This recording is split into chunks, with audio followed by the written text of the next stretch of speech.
Hello and welcome everybody. My name is Noah Deer, and in this video we are going to look at how to find a solution to an equation and inequality using a graphing method. So we want to look at an example here pretty quickly, but let's run through the general idea. So we want to really focus in on what it means to be a solution to an equation. So if we have an equation, such as what we're going to be looking at in this example, negative 2x plus 4 equals x minus 5, then the solution is an x value, which when we plug it in for the x value,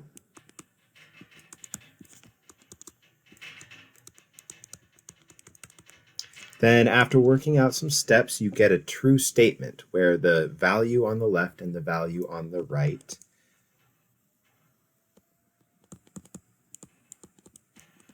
are the outputs of negative 2x plus 4, depending on what you plugged in, and the output over here. Now, generally we write outputs as y values. So we get a y value from the left side and we get a y value from the right side.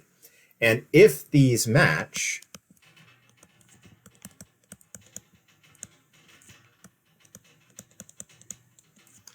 then the x value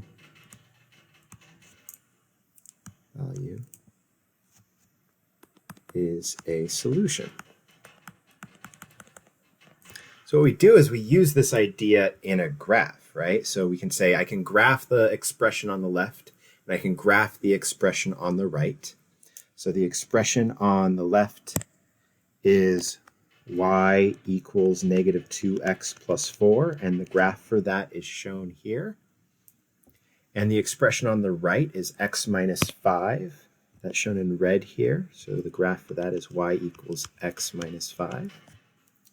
So if we can find where the y values of these two things match, then we know that the x value for that location is going to be a solution to the equation.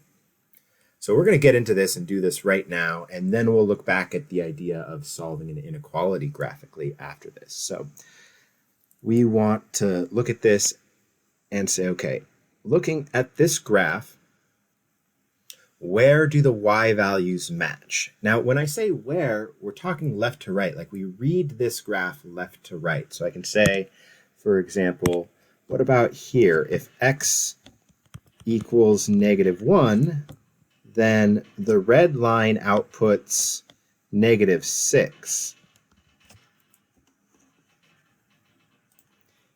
And if I put a negative 1 into the purple line, we get an output of positive 6. So the y values don't match at that x value. You could then say, okay, well, what about when x is 1? The purple line outputs 2, and the red line, when x is 1, outputs negative 4. So again, the outputs don't match, so that x value of 1 would not be a solution. However, as we zero in on this point where the two lines intersect, this is the x value of 3. The point that we're looking at here is 3 comma negative 2. We see from this point that when x equals 3, then the output of negative 2x plus 4 is negative 2. And the output of x minus 5 is negative 2. Thus, 3 is a solution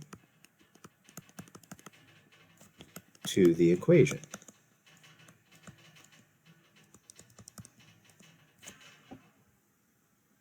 So we're going to check this and actually plug it in to see that this works. We have negative 2 times, or let's just write out the equation, negative 2x plus 4 equals x minus 5. So we're going to check that value 3. So we'll go negative 2 times 3 plus 4 equals, on the right we plug in a 3 for x, and then we subtract 5. On the left side, we'll simplify this down. We're going to get negative 6 plus 4 is, let's write that real quick, and on the right, 3 minus 5 is negative 2, and negative 6 plus 4 is negative 2 equals negative 2. We were asking before, so I'll put those question marks there. That is true. And that negative 2 is the y value that both sides output, right? So when we're looking at the graph, the negative 2 is not the solution. The number that we plugged in is the solution, right? So that's the x value.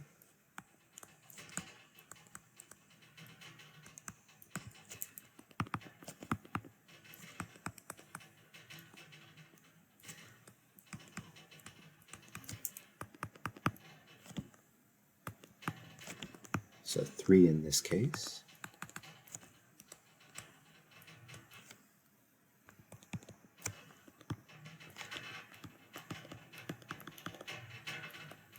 And we don't really have a name for the negative 2 value, right? We just say that that negative 2 is the number that both sides output when we plug the solution in. All right, so that's the idea. That's how we want to solve an equation using a graphing method. We need to get the graphs, take a look at the graphs, and once we have those graphs and have looked them over, we can use them to determine the x values where the y values are the same. And to do that, we're really looking for the intersections of these lines. So I find where the purple and red line intersect. It's at the point 3 comma negative 2. The x value is the solution. So I will sum this up with saying the solution set is the set just containing the number 3. All right. Take a moment, pause the video, mull that over, rewatch it if you need to. Make sure you understand the concepts there. The ideas behind this are really beautiful and well constructed. And so if you can understand them really well and really feel like you're getting the definition of a solution to an equation and how that's coming into play in order for us to use these graphs correctly, that's where the empowerment really is. That's where the beauty of this mathematics is. And so that's really what you are hoping to get out of this is a deeper meaning, not just a quick process to find the answer. All right, so the next part of this lesson is to find solutions to an inequality using a graph. That is a little bit more complicated because with an inequality, we're wanting to find where the outputs of one expression are greater than the outputs of the other. So we want, for our case, to find where the outputs of negative 2x plus 4, which has been graphed in purple, where those outputs are less than, according to the inequality symbol, x minus 5. So as I look at this graph, we'd already checked earlier, like what happens when x equals negative 1 and when x equals positive 1. In that case, we saw that when x is negative 1, the purple graph is outputting 6, while the red graph is outputting negative 6. So the red outputs something smaller than the purple. So that's not going to work because we want where the red is greater than the purple's output. We checked when x was positive 1, right in here, right? So we checked here where x was positive 1, and we saw that the purple line was still outputting a number that is greater than that red line. So the purple was outputting positive 2, the red line was outputting negative 4. And so again, the red line is below the purple line, and that's what we really want to be keying in on here. Is according to the inequality, we want the purple line to be outputting things less than the red line. So we want to see something like over here where we see the purple is underneath the red, right? So everything out here, we see that the purple is under the red. Let's take a look here. If we check like, let's do a couple. If we check when x is 4, then the red line is outputting -1, and the purple line is outputting -4. So the purple line is outputting a number less than the red line. -4 is less than -1. It is more negative. So +4 is a solution. The x value, the +4, is a solution to the inequality. If we move out to the right a bit more, we can look at the number 7, and we see that the red line is outputting the number, oops, wrote it backwards, the number 2. And the purple line, oh, it doesn't look like we've quite graphed it that far, but let me just extend this down. Looks like this value, we're going down 2 over 1, down 2 over 1. So out here, this is the 0.7, and then we have -6, -7, -8, -9, -10. So I counted, it was going down 2. So this is -8, and so that's going to be down 2 more is -10. So we see that, again, the purple line is outputting something that is way less than the red line. -10 is less than 2. And so, again, the input, the x value, is a solution to the inequality. If we plug 7 into the inequality, let's just try it, actually. Plug, so I'm going to write the inequality, -2x plus 4 less than x minus 5. So if we plug in 7 for x,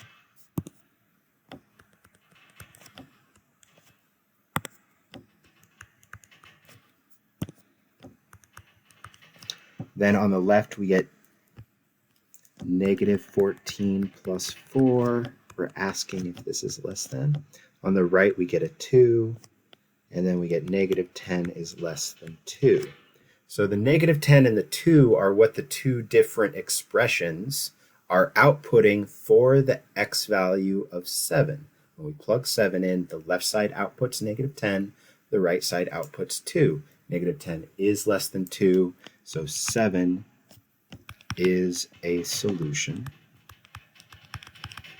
It's one of many solutions to the inequality.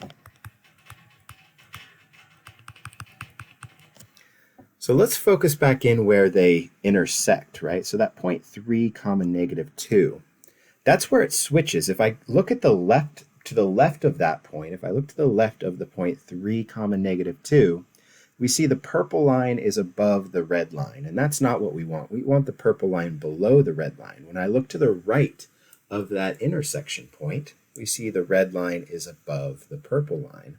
And so that's where the right side expression, the x minus 5, the red expression, is going to be greater than the purple expression for any of the given x values in there.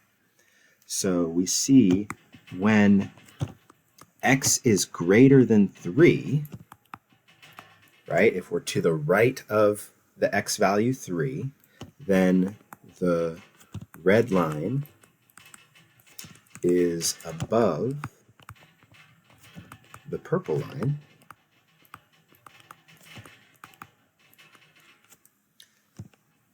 And since the red line is the expression x minus 5 and the purple line is the expression -2x plus 4, we can then say, thus, -2x plus 4 is less than x minus 5 when x is greater than 3.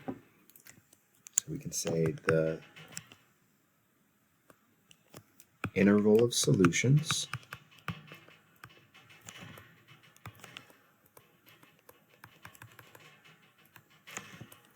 is the numbers from 3 to infinity, or in set notation, say the solution set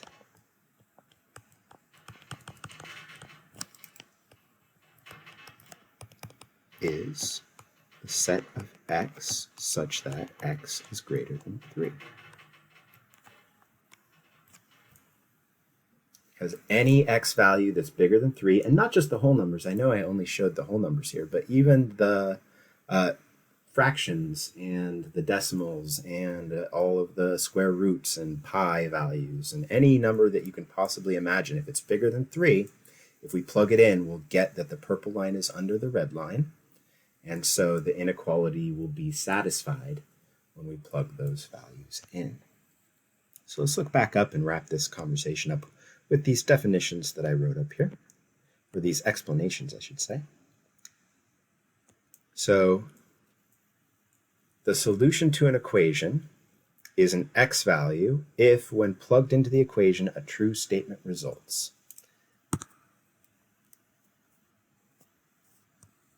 Right? So specifically,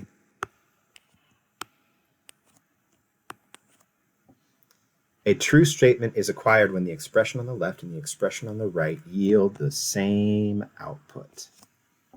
This means that if we graph the expression on the left and the expression on the right separately, we can obtain the solution to the equation by finding where the two outputs are the same, right? What is the x value?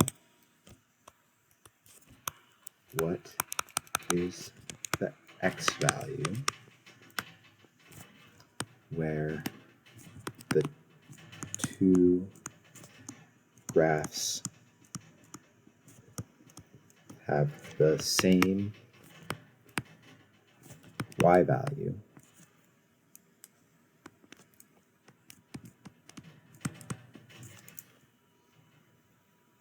given that x value?